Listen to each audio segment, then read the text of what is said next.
ইসলামের বিধান চালু করতে হবে। আপনি বিয়ে করার আগে ঘর সবগুলি দিয়ে সাজায় রাখবেন, আর বলবেন আমার ঘরে তোমার জিনিস রাখার জন্য জায়গা নাই। দেখেন, আর আমাদের দেশে কি করে জানেন, ঘর সবগুলো খালি করে রাখছে, এদিকে বলছে কিছু দিতে দরকার নাই, দেওয়া দরকার নাই, এদিকে রাখছে খালি, এদিকে বলতেছে দেওয়া দরকার নাই।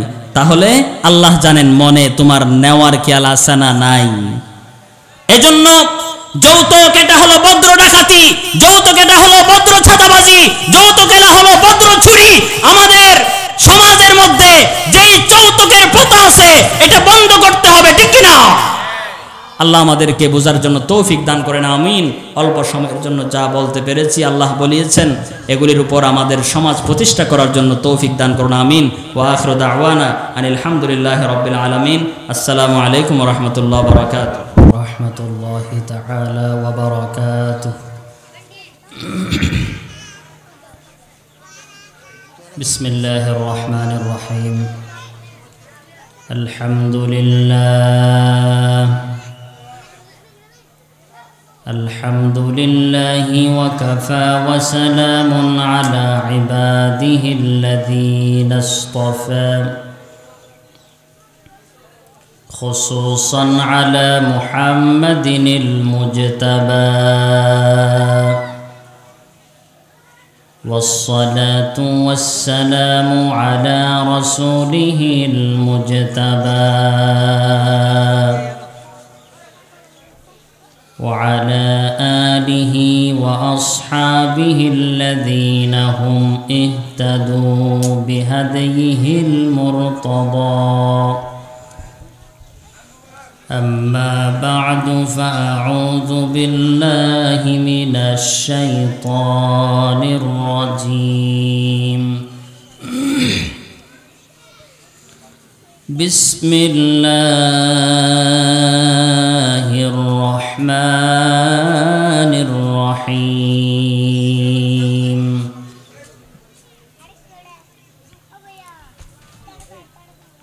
وأنكحوا الأيام منكم والصالحين من عبادكم وإمائكم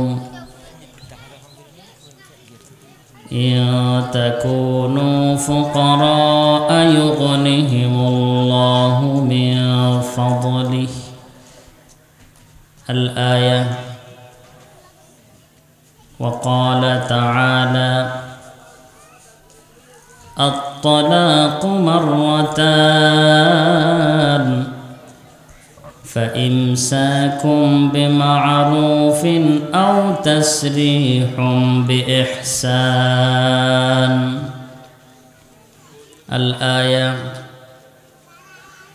وقال تعالى وآتوا النساء صدقاتهن نحلة الآية وقال تعالى ولا تأكلوا أموالكم بينكم بالباطل الآية وقال النبي صلى الله تعالى عليه وسلم من رزقه الله امرأة صالحة فقد أعانه على شطر الدين فليتق الله في الشطر الثاني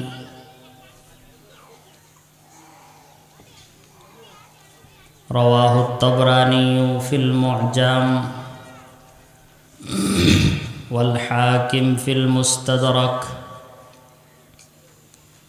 وقال النبي صلى الله تعالى عليه وسلم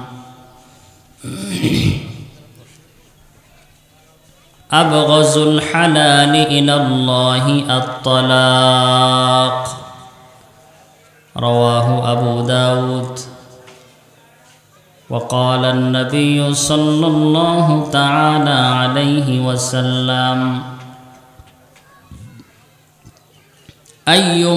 أيما رجل تزوج امرأة على ما قل من المهر أو كثر وليس في نفسه أن يؤدي إليها حقها خدعها فمات ولم يود إليها حقها لقي الله تعالى يوم القيامة وهو زان رواه الإمام في صحيح الترغيب. وقال النبي صلى الله تعالى عليه وسلم لا يحل مال امرئ مسلم إلا بطيب نفس منه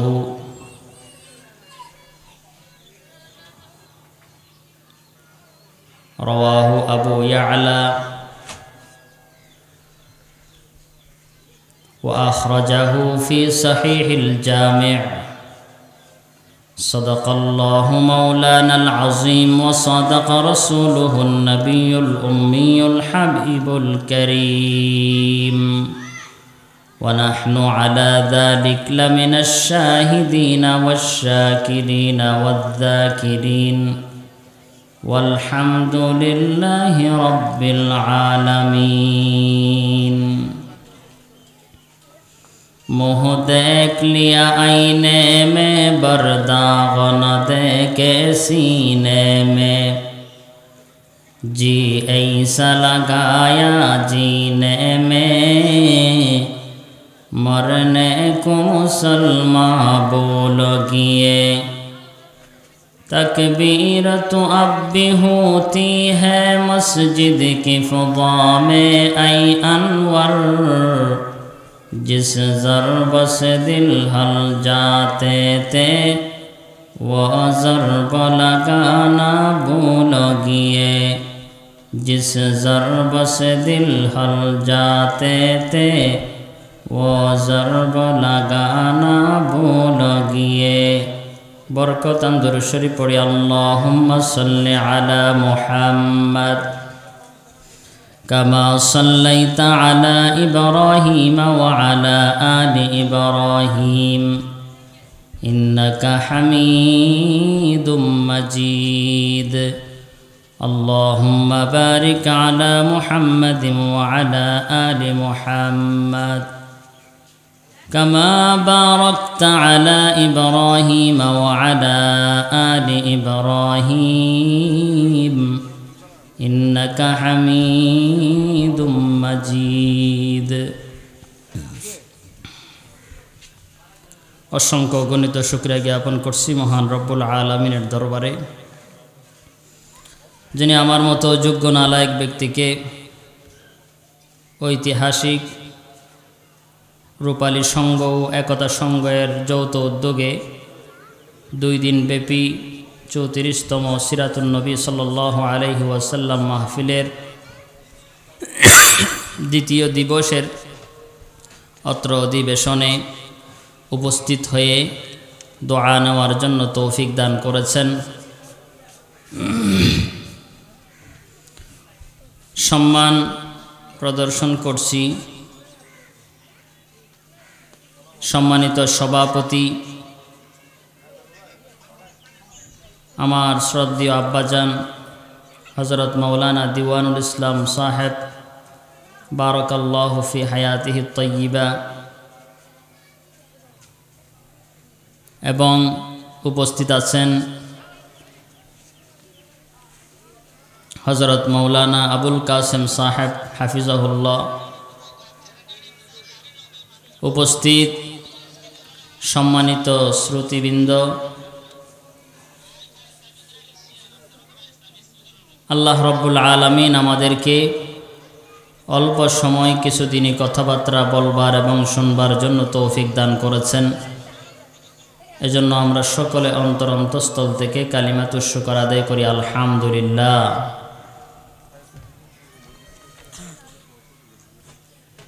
মাগরিবের পর থেকে আমন্ত্রিত উলামায়ে কেরামগণ বয়ান করবেন, মেহমানবৃন্দ তাশরিফ আনবেন। সকলের প্রতি শ্রদ্ধা জ্ঞাপন করছি। সময় স্বল্পতার কারণে সকলের নাম নিতে পারছি না।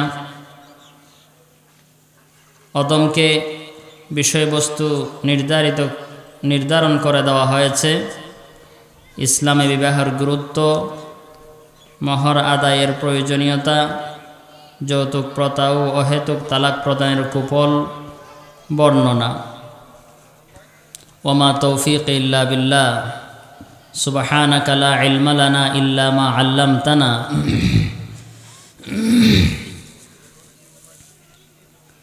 ইন্নাকা আনতাল আলিমুল হাকিম।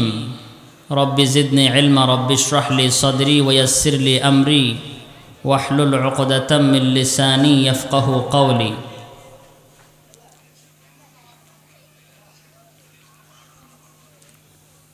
আল্লাহ রব্বুল আলামিন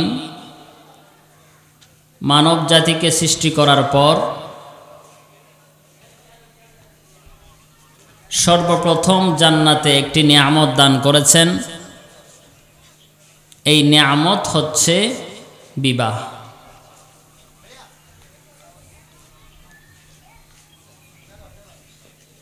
বিবাহ এটা জান্নাতের নিয়ামত, নি'মাতুম মিন নি'ামিল জান্নাহ। সূরা বাকারার 35 নম্বর আয়াত আল্লাহ রব্বুল আলামিন বলেন,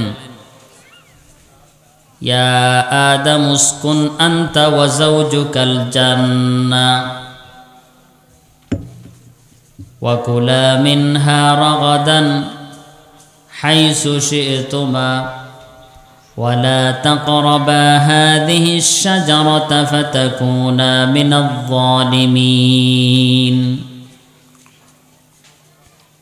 আদম আলাইহিস সালামকে জান্নাতে থাকবার জন্য আল্লাহ ব্যবস্থা করে দেওয়ার পরে ভালো ভালো একা একা ভালো লাগতেছে না, একা একা কেমন কেমন লাগছে। চিন্তা করতে করতে একা একা কারোর সাথে কথা বলতে পারছি না, চিন্তা করতে করতে ঘুমিয়ে পড়লেন। ঘুম থেকে ওঠার পরে দেখছেন পাশে একজন সহধর্মিণী, একজন নারী, স্ত্রী, হযরত হাওয়া আলাইহাস সালাম। সুবহানাল্লাহি ওয়া বিহামদিহি। জিজ্ঞেস করলেন উনি কে? কয় উনি তোমার সহধর্মিণী।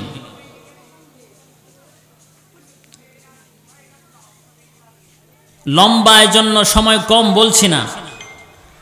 আল্লাহ রব্বুল আলামিন জান্নাতে বিবাহ সেটাকে দান করেছিলেন আদম আলাইহিস সালামকে।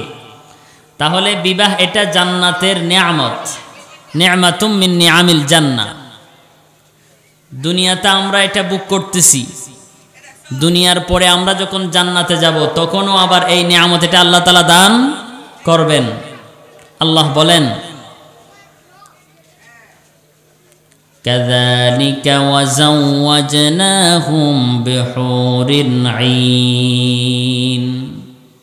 সূরা দুখানের 54 নম্বর আয়াত। এইভাবে জান্নাতে যাওয়ার পরে ঈমানদারকে আল্লাহ রব্বুল আলামিন হুরে আইন দ্বারা তাদের বিবাহে বন্ধনের মধ্যে আল্লাহ জড়িয়ে দিবেন। আসছে জান্নাত থেকে, আবার জান্নাতে যাওয়ার পরে সেটাকে বুক করব। সুবহানাল্লাহ। 2 নাম্বার, বিবাহ এটা আল্লাহ রব্বুল আলামিনের অনেক বড় নিদর্শন। আয়াতুম মিন আয়াতিল্লাহি সুবহানাহু ওয়া তাআলা।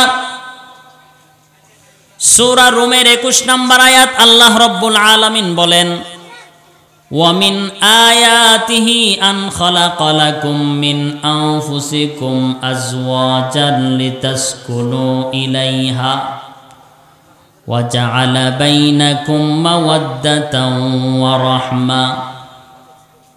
আল্লাহ রব্বুল আলামিন বলেন, আল্লাহর নিদর্শন থেকে একটি নিদর্শন হলো তোমাদের জন্য, তোমাদের জাতীয়তা থেকে, তোমাদের মধ্য থেকেই তোমাদের সহধর্মিণীকে আল্লাহ সৃষ্টি করেছেন।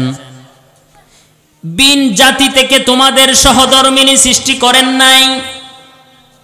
ভালো করে বুঝবেন কি জন্য সৃষ্টি করেছেন? শান্তি স্বাদ গ্রহণ করার জন্য, শান্তি গ্রহণ করার জন্য তোমাদের জন্য সহধর্মিণী তোমাদের মধ্য থেকে সৃষ্টি করেছেন। পুরুষ মানুষ, নারীরাও মানুষ, মানুষের জন্য মানুষ, শান্তি নেওয়ার জন্য সহধর্মিণী বানিয়েছেন মানুষ, এই বিন জাতি নয়। শান্তি সেখানেই পাওয়া যাবে। আল্লাহ বলছেন লিতাসকুনু ইলাইহা। এটা আল্লাহ রব্বুল আলামিনের অনেক বড় নিদর্শন, আয়াতুম মিন আয়াতিল্লাহ। 3 নাম্বার,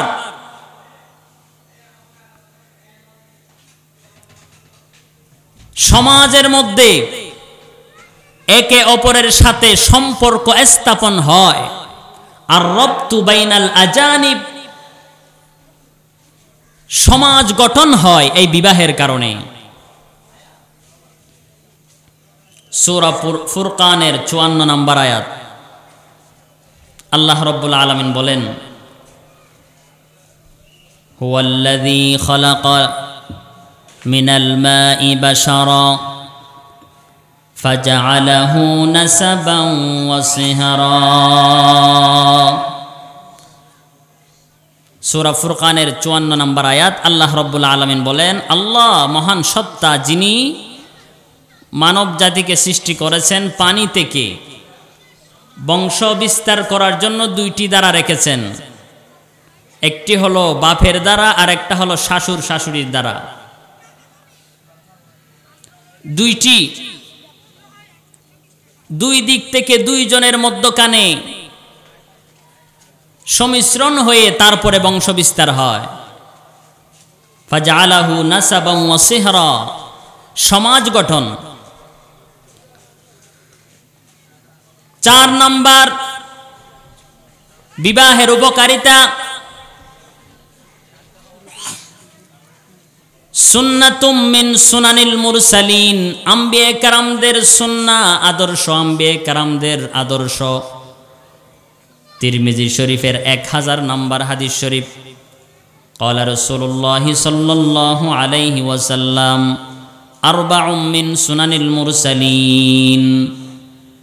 সমস্ত আম্বিয়া কেরামদের সুন্নাহর মধ্য থেকে 4টি সুন্নাত সমস্ত আম্বিয়া কেরামদের ছিল। আল হায়াউ 1 নাম্বার, লজ্জাশীলতা, লাজুকতা। ওয়াত তাআত্তুরু, সুগ্রাণ ব্যবহার করা। ওয়াসিওয়াকু, মিসওয়াক করা। 4 নাম্বার, ওয়ান নিকাহু, বিবাহ বন্ধনে আবদ্ধ হওয়া, বিবাহ করা। আম্বিয়া কেরামদের মধ্যে মাত্র 2 জন নবী বিবাহ করেননি। একজন হলেন ইয়াহইয়া আলাইহিস সালাম। আল্লাহ রাব্বুল আলামিন যার ব্যাপারে বলেছেন সাইয়্যিদান ওয়া হাসুরাও ওয়া নাবিয়্যাম মিনাস সালিহিন। বিবাহের উদ্দেশ্য যেটা ছিল সেটা তিনি মিস করেননি, সুতরাং কোনো সমস্যা নাই। আর ইয়াহইয়া আলাইহিস সালাম বিবাহ করার জন্য সময়ও পাননি। ইহুদিরা তাকে হত্যা করে ফেলেছেন। যতদিন দুনিয়াতে বেঁচে ছিলেন তার যৌবনতার পরিপূর্ণ 100% পরিষ্কার ছিল, হেফাজত ছিল, সংরক্ষণ ছিল। বিবাহ করার উদ্দেশ্য সামনে আমরা শুনবো, সেখানে বুঝবো। বিবাহের উদ্দেশ্য যেটা সেটা উনি মিস করেননি, কোনো সমস্যা নাই, আল্লাহ তার ব্যাপারে বলেছেন। আরেকজন নবী ছিলেন হযরত ঈসা আলাইহিস সালাম। কোন নবী? ঈসা আলাইহিস সালাম। ভালো করে বুঝবেন, বিবাহ করেন নাই দুনিয়াতে। 33 বছর বয়সে আল্লাহ তাকে আসমানে উঠিয়ে নিয়েছেন। কিন্তু ভালো করে বুঝবেন, ঈসা আলাইহিস সালাম বিবাহ করেন নাই, ঠিক আছে, কিন্তু আবার দুনিয়াতে আসবেন কিনা? আবার দুনিয়াতে আসবেন, বলেন আল্লাহু আকবার। একজন নবী দুনিয়াতে আসবেন, আমার নবীর সমস্ত মিল্লাতের উপর উনি বাস্তবায়ন করবেন। উনি নিজের নবুয়ত আর চলবে না, নবুয়ত বাকি থাকবে। উনি নিজেই নামাজ পড়বে 5 ওয়াক্ত, যাকাত দিবে 2.5%, মানে আমার নবীজির শরীয়ত মতে উনি চলবে, সুবহানাল্লাহ। উনি আবার দুনিয়াতে আসার পরে বিবাহ করবেন।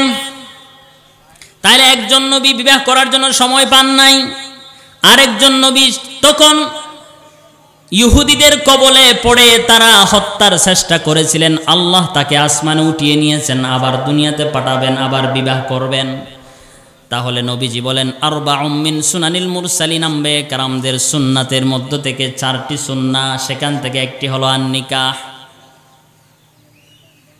5 নাম্বার শতরুদ্দিন, আন-নিকাহু ইয়াস্তাকমিলু শাতরাদ্দিন। নিকাহ ইয়াস্তাকমিলু বিহি শাতরাদ্দিন। নিকাহ এমন একটি বিষয় যার কারণে দ্বীনের অর্ধেক পরিপূর্ণ হয়ে যায়। তার মানে বিবাহ করার পরে নিজে সেফট হয়ে যায়, নামাজ এমন বসে, পুরা দৈনন্দিন কাজের মধ্যে নিজের ব্রেন চেপ থাকে,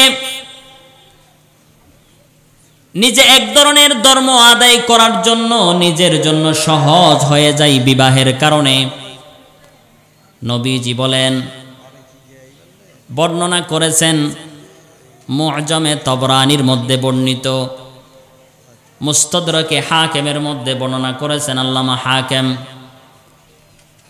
তালখিসুল হাবীরের হাদিস শরীফ নাম্বার 1120, 1120 নাম্বার হাদিস শরীফ। নবীজি বলেন, ক্বালা রাসূলুল্লাহ সাল্লাল্লাহু আলাইহি ওয়াসাল্লাম, মান রাযাকাহুল্লাহু ইমরাআতান সালিহাতান, যেই ব্যক্তিকে আল্লাহ কোনো দিনদার নারী দান করেছেন, ফাকাদ আ'ানাহু, আল্লাহ তাআলা তাকে সাহায্য করবেন, ফি শাতরিদ্দিন, দিনের অর্ধেক আদায় করার মধ্যে তাকে সহযোগিতা করবেন, সহায়ক হবেন। ফালিয়াত্তাকিল্লাহা ফিশ শাতরিস সানি, দ্বিতীয় ভাগের মধ্যে যেন সে একটু সচেষ্ট হয়, একটু আবেগবান হয়, একটু নিজেকে কন্ট্রোল করে, তাহলে বিবাহের কারণে দিনের অর্ধেক পরিপূর্ণ হয়ে যায়। অনেক বড় লাভ। আবু দাউদ শরীফের বর্ণনা 2050 নাম্বার হাদিস শরীফ, ক্বালা রাসূলুল্লাহ সাল্লাল্লাহু আলাইহি ওয়াসাল্লাম, তাযাওয়াজুল ওয়াদুদাল ওয়ালুদ ফাইন্নী মুকাথিরুম বিকুমুল উমাম। বিশ্বনবীজি বলেন, কিয়ামতের ময়দানে বিবাহের কারণে সন্তান সন্ততি হবে, বংশ বিস্তার হবে, যত সন্তান হবে তত আমার উম্মত একজন বেড়ে যাবে। এই তোমরা বিবাহ করো, এমন কন্যাদেরকে বিবাহ করো, এমন বংশ থেকে বিবাহ করো যারা প্রজনন করে, এরকম বংশ থেকে তোমরা বিবাহ করো, কারণ কিয়ামতের ময়দানে আমার উম্মত যেন অন্য নবীদের উম্মতের চেয়ে কাতারের মধ্যে বেশি হয়ে যায়। আসুন, বিবাহের উদ্দেশ্য, বিবাহের 2টি উদ্দেশ্য। বলেন কয়টা? 2টা উদ্দেশ্য। 1 নাম্বার, বিবাহের 1 নাম্বার উদ্দেশ্য হলো যৌবনকে চেপ করা, যৌবনকে হেফাজত করা। যুবক ভাইরারে আমার, বিবাহের উদ্দেশ্য হলো আমার যৌবনতাকে হেফাজত করা, এটা হলো বিবাহের উদ্দেশ্য। বুখারী শরীফের হাদিস শরীফ নাম্বার 5090, বর্ণনাকারী হলেন আব্দুল্লাহ ইবনে মাসউদ রাদিয়াল্লাহু তাআলা আনহু। নবীজি সমস্ত যুবক ভাইদেরকে সম্বোধন করে বলেন, যুবক ভাইরা, ইয়া মাশারাশ শাবাব, হে যুবক ভাইরা, যুবকের দলেরা। নবীজি যুবক ভাইদেরকে কত মোহাব্বত করে সম্বোধন করেছেন। যুবকের দলেরা, মান ইসতাতাআ মিনকুমুল বাআতা ফালইয়াতাযাওয়াজ, তোমাদের মধ্যে যারা সামর্থ্যবান তারা যেন বিবাহ করে নেয়। ভালো করে বুঝবেন। ফামান লাম ইয়াস্তাতি ওয়া মান লাম ইয়াস্তাতি ফাআলাইহি বিসসাওম, যেই ব্যক্তি বিবাহের উপর সমর্থবান নয় সে যেন রোজা রাখে, ফাইন্নাহু লাহু উইজা, সেটা তার যৌবনতাকে কন্ট্রোল করার জন্য একটা মাধ্যম হবে। ভালো করে বুঝবেন যুবক ভাইরারে আমার, নবী যে এখানে যৌবনতাকে চেপ করার জন্য বলেছেন, বিবাহ করতে বলেছেন যুবক ভাইদেরকে সম্বোধন করে কি জন্য? যৌবনতাকে চেপ করার জন্য। যৌবনতাকে যেখানে সেখানে ব্যবহার করা যাবে না। আমার চোখ দিয়ে যৌবনকালে কাকে দেখতে মনে চাই দেখা যাবে না, হাত দিয়ে কাকে ধরতে মনে চাই ধরা যাবে না, চোখ দিয়ে কাকে দেখতে চাই ফিল্ম দেখতে মনে চাই দেখা যাবে না, কান দিয়ে শুনতে মনে চাই গান শোনা যাবে না। যৌবনকালের যৌবনতাকে আমার পরিষ্কার করার জন্য বিবাহের 1 নাম্বার উদ্দেশ্য যৌবনতাকে পরিষ্কার করা। নবীজি বলেন, ওই সমস্ত যুবকের দল, তোমরা বিবাহ করো তোমাদের যৌবনতাকে চেপ করার জন্য। যদি তোমাদের সামর্থ্য না থাকে তাহলে রোজা রাখো। রোজা রাখলে যৌবনতার স্পৃহা এটা বাটা পড়বে, কমে যাবে।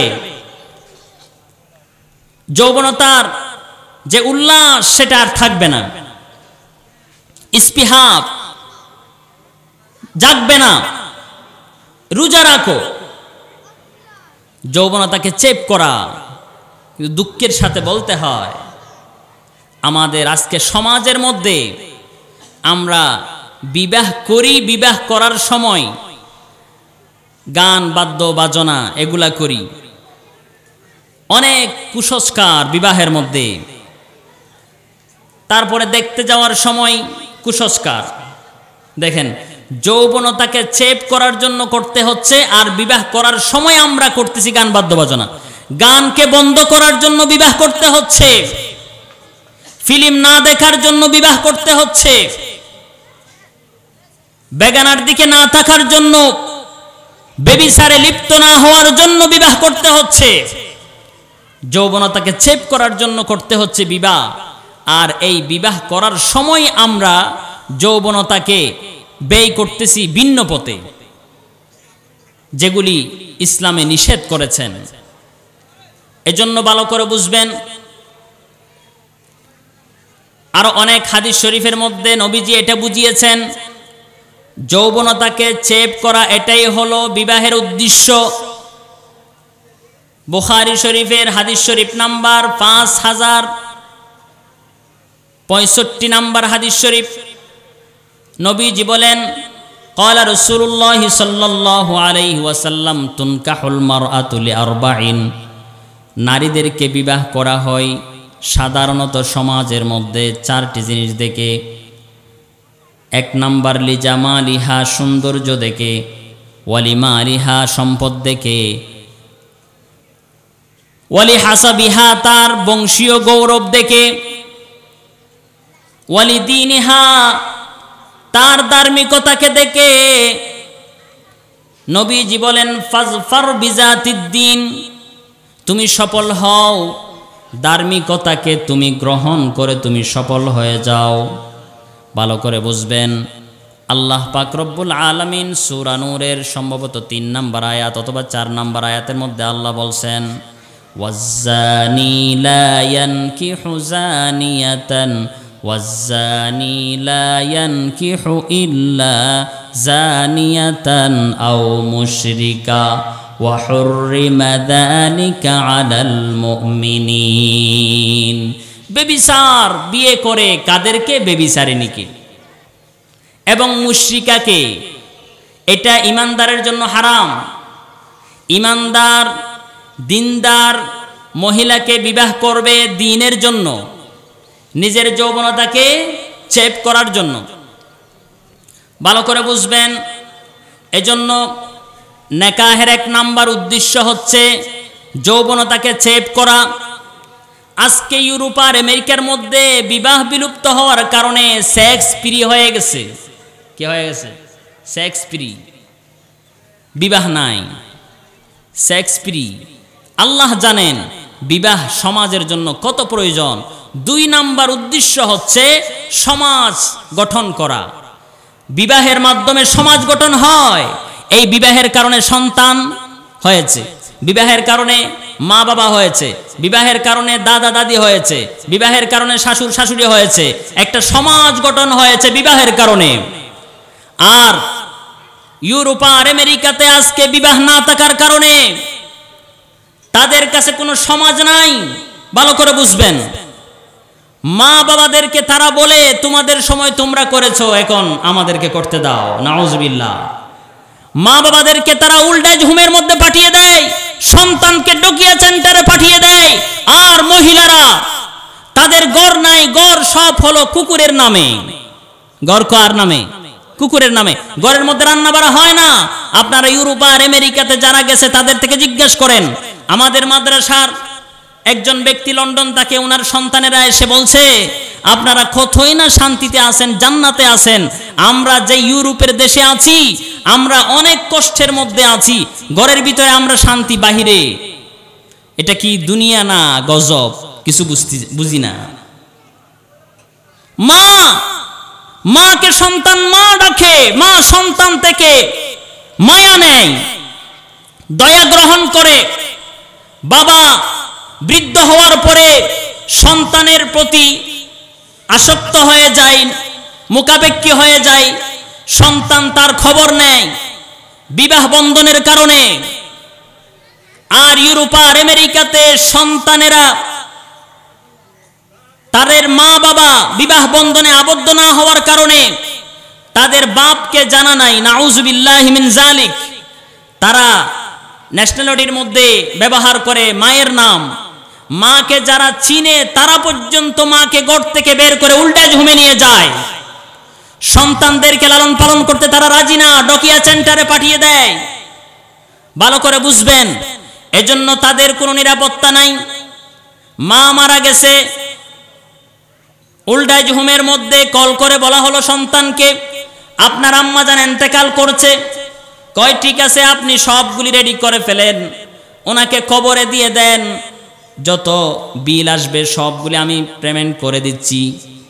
নাউজুবিল্লাহ বলেন। মা মারা গেছে, সন্তান দেখার জন্য সময় নাই। এই অবস্থা হয়েছে কেন? এই অবস্থা হওয়ার কারণ হলো বিবাহ বন্ধন না থাকার কারণে। আজকে বিবাহ বন্ধন আল্লাহ রাব্বুল আলামিন দিয়েছেন, উদ্দেশ্য হলো দুইটি। এক নাম্বার হচ্ছে সমাজ গঠন। ইউরোপ আর আমেরিকাতে বিবাহ বিলুপ্ত হওয়ার কারণে সমাজ নাই। সমাজ না থাকার কারণে সন্তান বাবাকে চিনে না, বাবা সন্তানকে চিনে না, বাবা মামা সন্তানের মায়া পায় না, আর সন্তান মা বাবার মায়া পায় না। তারা রাস্তাঘাটে জীবন কাটায়, তারা গড়ের পারিবারিক জীবন, সাংসারিক জীবন তারা পায় না। পুরা এলাকা আপনারা পাবেন তাদের কুকুরের নামে। তারা পুরা এলাকা নাম জারি করে ফেলেছে, নাম জারি করছে কুকুরের নামে। কার নামে করবে? এবং দেখেন, সেক্স ফ্রি করার কারণে বিবাহের আরেকটা উদ্দেশ্য হলো যৌবনতাকে চেপ করা। যৌবনতাকে চেপ করার জন্য একমাত্র উপায় সেটা হলো বিবাহ বন্ধন।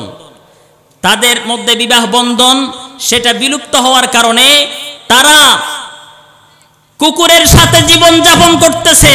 আশ্চর্য করবেন, নারীরা শান্তি না পাওয়ার কারণে ইউরোপ আর আমেরিকাতে অনেক নারীরা তারা শৌকতের মধ্যে গিয়ে জাপ দিয়ে, পানির মধ্যে ডুব দিয়ে নিজের আত্মহত্যা করে নিজের জানকে বিসর্জন দিয়ে দেয়।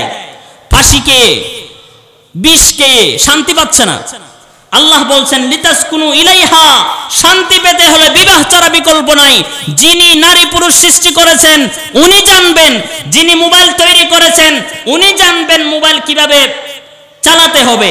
গাড়ি যিনি আবিষ্কার করেছেন তিনি জানবেন গাড়ি কিভাবে চালাতে হবে। ড্রাইভার নিজের পক্ষ থেকে যদি চালাতে চায়, হঠাৎ করে সে অ্যাক্সিডেন্ট করে মারা যাবে। যেই লোকেশন দিয়েছে, যেই নিয়ম নীতি আবিষ্কারক দিয়েছে, সেই নিয়মের উপর চালাতে হবে। আল্লাহ রাব্বুল আলামিন সারা পৃথিবীর মধ্যে মানব জাতিকে সৃষ্টি করেছেন শান্তি দেওয়ার জন্য। সূরা রুমের 21 নম্বর আয়াতে বলেছেন লিতাসকুনু ইলাইহা, শান্তি পাওয়ার জন্য বিবাহ বন্ধন ছাড়া কোনো বিকল্প নাই। আজকে ইউরোপ আর আমেরিকার মধ্যে নারীরা ইসলাম গ্রহণ করতেছে। যারা নারীবাদী আন্দোলন করতেছিল, যারা একেবারে শীর্ষস্থানীয়, যারা নারীরা তারা এখন সাক্ষাৎকার দেয়, কয় ইসলাম, আমাদের ইসলাম ভালো লাগে, আমরা ইসলাম পালন করতে চাই, ইসলামের বিধান মতো আমরা বিবাহ বন্ধনে মহিলাদেরকে উদ্বুদ্ধ করতে চাই। যাই হোক, আমার বিষয় যেহেতু লম্বা, এজন্য তালাকের ব্যাপারে বলি। আল্লাহ রাব্বুল আলামিন বলেন আত-তালাকু মাররাতান, তালাক হলো দুইবার। বলেন তালাক কয়বার? আমরা দিই কয়বার? ভালো করে বুঝবেন, আমরা দিই কয়বার? তিনবার। তিনটা তালাকের সাথে দিই। আল্লাহ বলেন তালাক হলো দুইবার। দুইবার দেওয়ার পরে রাখবে, না হলে ছাড়বে। তিনটা কোনো তালাক নাই, দিলে পড়বে। তালাক তিন প্রকার: তালাকে আহসান, তালাকে হাসান, তালাকে বিদআ। ভালো করে বুঝবেন, তালাক তিনটা দেওয়ার পরে তারপরে হুজুরের কাছে এসে বলবেন, হুজুর তালাক দিছি, একটু মাসালা বলেন না, একটু সুরাই দেন। আমি বলছি তালাক দেওয়ার আগে হুজুরের কাছে আসতে হয়, আর পরে আসলে হয় না। ভালো করে বুঝবেন, তালাক তিন প্রকার। একটা হলো বিদআত, পাপ, গুনাহের কাজ। সেটা হলো একসাথে আইয়ুতাল্লিকা সালাসান ফি তুহরিন ওয়াহিদিন, একসাথে তিন তালাক দেওয়া, একসাথে তিন তালাক দিয়ে দেওয়া, এটা হলো বিদআহ। আরেকটা হলো তালাকে হাসান, এটা হলো আইয়ুতাল্লিকা ইমরাআতান ফি তুহরিন ওয়াহিদা, এক তুহুরের মধ্যে এক তালাক, মানে এক পবিত্রতার মধ্যে এক তালাক। লম ইউজামিআহা ফিহি, এক তুহুরের মধ্যে এক তালাক। এক তুহুর মানে এক পবিত্রতা, মানে এক মেসের আরেক মেসের মাঝখানে যে পবিত্রতা, এই পবিত্রতার মধ্যে মহিলার সাথে সঙ্গম না করে এক তালাক, এটা হলো উত্তম। এরপরে সতর্ক হচ্ছে না, আরেক পবিত্রতার মধ্যে আরেক তালাক, এরপরে সতর্ক হচ্ছে না, আরেক পবিত্রতার মধ্যে আরেক তালাক। তাহলে এক পবিত্রতার মধ্যে দুই মেসের মাঝখানে এক তালাক, এটা হলো ভালো। আরেকটা হলো উত্তম, সেটা হচ্ছে মাত্র দিবে এক তালাক। তালাক দেওয়ার পরে তারপরে ইদ্যত পালন করবে, আবার যদি আনতে চায় আনতে পারবে। কিন্তু আবু দাউদ শরীফের বর্ণনা, নবীজি বলেন আবগাজুত হালাল ইলাল্লাহ আত-তালাক, আল্লাহর কাছে হালালের মধ্যে সবচেয়ে নিকৃষ্ট হলো তালাক। এজন্য তালাক এটা দেওয়ার জন্য আল্লাহ রাব্বুল আলামিন রাখেন নাই, ভালো করে বুঝবেন। তালাক এটা দেওয়ার জন্য রাখেন নাই, এটা হলো ছুড়ার জন্য রাখছে, মানে ঠেগা উদ্ধার করার জন্য। ঠেগাই পড়লে, প্রয়োজন পড়লে তখন ব্যবহারের জন্য, প্রয়োজনে ব্যবহারের জন্য বানিয়েছেন, এটাকে দেওয়ার জন্য বানান নাই। যখন তখন তালাক দেওয়া এটা সম্পূর্ণ নিষেধ। এজন্য ভালো করে বুঝবেন, আপনার যদি আপনার বিবিকে ছাড়তে হয় তাহলে এক তালাক দিয়ে আপনি ছাড়তে পারবেন। তিন তালাক কেন দিলেন? তিন তালাক একসাথে দেওয়া এটা অনেক বড় পাপ, এজন্য তিন তালাক একসাথে দেওয়া যাবে না। তালাক যেভাবে বলছি সেইভাবে। এবার আসেন, তালাক আমাদের দেশে হাদিস শরীফের মধ্যে এসেছে সালাসাতুন জিদ্দুহুন্না জিদ্দুন ওয়াহাজলুহুন্না জিদ্দুন, তিনটা জিনিস যেগুলি এমনিতে হেসে বললে যেরকম, শিউর করে বললো সেরকম। হেসে হেসে বলছে তালাকের কথা, এখানে মস্কারি নাই। বলেন তো দেখি, আপনার ঘরে একটা বোতলের মধ্যে বিষ আছে, আপনি হেসে হেসে বিষগুলা খেয়ে ফেলছেন, তাহলে আপনার কি ক্ষতি হবে না? অবশ্যই হবে। এজন্য তালাক এটা হেসে হেসেও দেওয়া যাবে না, এমনিতে মস্কারি করেও বলা যাবে না। আন-নিকাহ ওয়ার রাজআ ওয়াত তালাক, তিনটি জিনিস। তিরমিজি শরীফের বর্ণনা, আবু দাউদ শরীফ আসছে সহিহ সনদ। শয়তান তালাক কেমনে দেয়? মানুষদেরকে শয়তান তালাক দেওয়ার জন্য উদ্বুদ্ধ করে, কয় তালাক দেওয়ার পরে সে আবার তাওয়িল করে। আচ্ছা, তালাক দেওয়ার পরে কেন তাওয়িল করতেছো? শয়তান কি করে? একটা ঝগড়া লাগাই দেয়, ঝগড়া লাগাই দিয়ে তালাকের দিকে নিয়ে যায়। এখন ওই ব্যক্তি তালাক দেয়, তালাক দেওয়ার পরে কি করে? এবার হুজুরের কাছে মিথ্যা কথা, মিথ্যার আশ্রয় নাই। হুজুরে এমন খেয়াল করছিলাম, এমন কিচ্ছু খেয়াল করে নাই, এমনি দিয়ে দিছি ওই মহিলাকে রাখার জন্য। নাউজুবিল্লাহি মিন যালিক। শয়তান কি করে?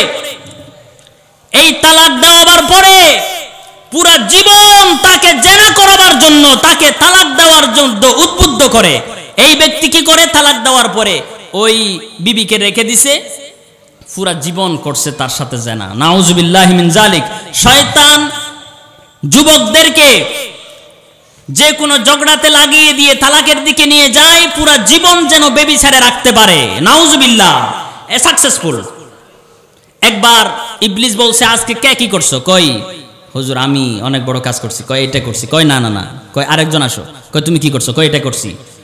কয় না না না, এটা বড় না। আরেকজন বলছে দুইজনের মাঝখানে ঝগড়া লাগাই দিছি। কয় স্বামী স্ত্রীর মাঝখানে ঝগড়া লাগাই দিছি, তালাক দিয়ে দিছে, এরপরে আবার দুজনে রাত যাপন করতেছে। কয় তুমি না বড় কাজ করছো, নাউজুবিল্লাহি মিন জালিক।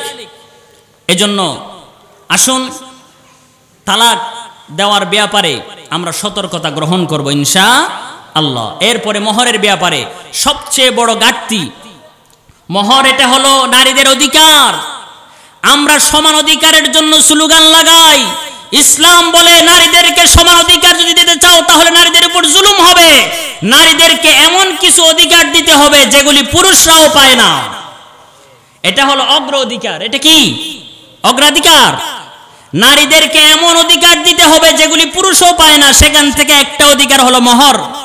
আল্লাহ রাব্বুল আলামিন বলেন সূরা নিসার 4 নম্বর আয়াত, আল্লাহ রাব্বুল আলামিন বলেন ওয়াতুন নিসা সাদুকাতিহিন্না নিহলা, তোমরা তোমাদের নারীদেরকে মোহর দাও। ভালো করে বুঝবেন, মোহর দেওয়ার পরে আমরা কি করি? মোহরগুলি আদায় করি না, কিন্তু কি আদায় করি? যৌতুক আদায় করি। কথা কয় না, কি আদায় করি? যৌতুক আদায় করি। মোহর ধরছে 10 লক্ষ, কয় আমরা 10 লক্ষ দিচ্ছি, এরা কি দিচ্ছে? নাউজুবিল্লাহ বলেন। এটা কি অধিকার না জুলুম? মহিলাদের উপরে এটা চরম জুলুম। আমাদের সমাজের মধ্যে যৌতুক নেয়, মোহর আদায় করে না। আর ইসলাম বলছে মোহর আদায় না করবা, তুমি তোমার নারীর সাথে, তোমার বিবির সাথে জেনা করেছ, তোমার মোহর আদায় করার জন্য তোমার খেয়াল নাই। কথা বলে না। বিশ্বনবীজি বলেন ক্বালা রাসূলুল্লাহি সাল্লাল্লাহু আলাইহি ওয়াসাল্লাম আইয়ুমা রাজুলিন তাযাওয়াজা ইমরাআতান, কোন ব্যক্তি কোন নারীকে বিবাহ করলো, আলা মা কাল্লা মিনাল মাহরি আও কাসুর, কম অথবা বেশ মোহর দিয়ে ধার্য করে, ওয়ালাইসা ফি নাফসিহি আন ইউআদ্দিয়া ইলাইহা হাক্কাহা, তার কাছে ওই হকগুলি আদায় করার কোনো মনের মধ্যে বাসনা ছিল না, আশা ছিল না, নিয়ত ছিল না, কল্পনা ছিল না। এরপরে মারা গেছে, ফামাতা ওয়ালাম ইউআদ্দি ইলাইহা হাক্কাহা, মারা গেছে, বিবির হক আদায় করে নাই, মোহর আদায় করে নাই। লাকিয়াল্লাহ ইয়াউমাল কিয়ামা, সেই ব্যক্তি কিয়ামতের ময়দানে আল্লাহর সাথে মিলিত হবে। ওয়া হুয়া জানিন, সে পুরো জীবন তার বিবির সাথে ব্যভিচার করেছে। নাউজুবিল্লাহ। এটা হাদিস শরীফ নাম্বার সহিহুত তারগিবের 1807 1807 নাম্বার হাদিস শরীফ। ভালো করে বুঝবেন, আমাদের সমাজের মধ্যে যৌতুকের প্রথা আর মোহর আদায় না করার প্রথা। মোহর ধরবেন কত, যত আপনি আদায় করতে পারবেন, যত শিথিলতা করা যায়। যৌতুক নেওয়া যাবে না। ভালো করে বুঝবেন, মোহর যেমন নারীর অধিকার, গড় দেওয়া এটাও নারীর অধিকার। আপনি বিয়ে করেছেন, আপনার গড় দিতে হবে। আপনি বিয়ে করেছেন, আপনার থাকার জন্য খরচ দিতে হবে। ধরেন খাট পালন, এগুলি আপনার কাছে আপনার বিবি পাওয়া না। আপনি আপনার ঘরে আনছেন, তাহলে গড় দিবেন, আপনি খাট দিবেন না, লেপ তুষক দিবেন না। তাহলে ভালো করে বুঝেন, আমরা যৌতুক নিই দাবি করে, বৈঠকের মধ্যে মোহর ধার্য করে, মোহর আদায়ের কোনো খবর নাই। কি করে? ওই নারীকে ফুসলাই, শুধু কই মোহর একটু মাফ করতে পারবে না? নাউজুবিল্লাহ বলেন। এটা মাফ করছে না করাইছেন? মাপ নিছেন, মাপ করছে না। মাপ করলে মাপ হয়, মাপ নিলে কোনোদিন মাপ হয় না। আর কোন নারী কোনোদিন স্বামীকে এটা বলবে না আমি আপনাকে মাফ করবো না, এটা কথা বলবে না। তার মনে মনে থাকবে, যখন ডিস্টার্ব হয় তখন কিন্তু বলে আমি মাফ করি নাই, তোমার সাথে বলছি। এটা সব বের হয়ে যাবে কিয়ামতের ময়দানে। এজন্য আল্লাহ রাব্বুল আলামিন সূরা বাকারার 188 নম্বর আয়াত, সূরা নিসার 29 নম্বর আয়াত, আল্লাহ রাব্বুল আলামিন বলেন লা তাকুলু আমওয়ালাকুম বাইনাকুম বিল বাতিল, তোমরা একে অপরের সম্পদকে অন্যায়ভাবে নিতে পারবে না, গ্রহণ করতে পারবে না। আমাদের সমাজের মধ্যে যে যৌতুকের প্রথা চালু আছে এটা সম্পূর্ণ অন্যায়। আমাদের দেশে চাঁদাবাজি হয়, ডাকাতি হয়, চুরি হয়, হয় কি হয় না? আমি বলতে চাই যে আমাদের দেশের মধ্যে যৌতুকের প্রথা, এটা দিতে হবে, এটা দিতে হবে, বৈরাত এটাও একটা যৌতুকের প্রথা। ইসলাম বলছে ওলিমা দাও, আমরা দিই সেখানে বৈরাত। কয় হুজুর এটা জায়েজ করা যায় না? আমি বলছি ইসলাম যেটা বিধান হিসেবে রেখেছে সেটা তুমি করতে চাও না, যেটা হারাম করেছে সেটাকে তুমি জায়েজ করতে চাও, তুমি কয় নাম্বারের মুসলমান? এজন্য আমাদের সমাজ